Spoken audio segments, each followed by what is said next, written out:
Welcome back to Life Stories Network, the place where real-life inspired stories unfold, where emotions run deep, and where every lesson leaves us reflecting on our own journeys. Today, I want to take you into a personal story that has been weighing heavily on my heart. It's about family, respect, boundaries, and the complicated role of being a step. This isn't just about me at S.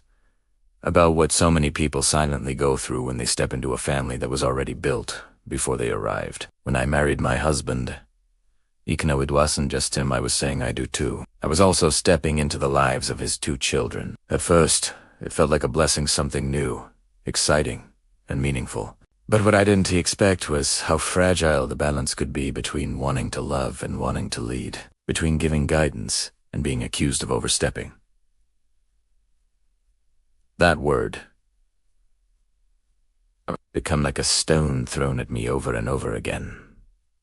And what's worse, my stepkids now think I owe their father an apology, simply for trying to care about them in my own way. I remember the first time it truly hit me. It was a Sunday afternoon. We had just finished lunch, and the kids were getting ready to head back to their mom's house. My stepson had left his homework undone, and my husband was in the garage fixing something. I gently reminded him, "Hey, don't forget to finish your math before you go. It's important to stay ahead." His eyes shifted, sharp and cold, and he muttered under his breath, "You're not my mom." My chest tightened instantly. I wasn't trying to replace anyone, I was just trying to help. Later that evening, I heard whispers, little conversations between him and his sister. They thought I was bossy, that I was trying to control them. And then came the bigger blow. They told their dad that I was overstepping. My husband, caught in the middle, didn't know what to say. But his silence said enough. I was left feeling like an outsider in my own home. Like the walls were closing in on me, even though all I wanted was to build a bridge. Days passed, and the tension didn't ease. Every little thing I said, every reminder, every correction, it was twisted into something negative. My stepdaughter looked me straight in the eye one evening and said, "You should say sorry to our dad for acting like you're in charge." Her words pierced deeper than she could ever imagine. An apology to him for what? For loving them enough to care about their responsibilities, for not wanting them to fall behind. I felt crushed. That night, I sat on the edge of my bed, staring at the ceiling. My heart ached, my mind replaying the words, "You're not my mom," like a broken record. I wasn't trying to be their mom, I respected their mother. But was it so wrong to want to be a positive influence? To try to guide them when I saw them heading down a path that needed attention? The lines between parenting and stepparenting are blurry, and no matter which way I turned, it seemed like I was always wrong. My husband finally brought it up. He sat down beside me, holding my hand, his eyes soft but uncertain. "They think you're pushing too hard," he said quietly. "They feel like you're re-stepping into a role they don't want you in." My throat tightened as tears burned my eyes. I whispered back, "Do you think I owe you an apology too?" He stayed silent for a moment too long, and that silence said more than any words could.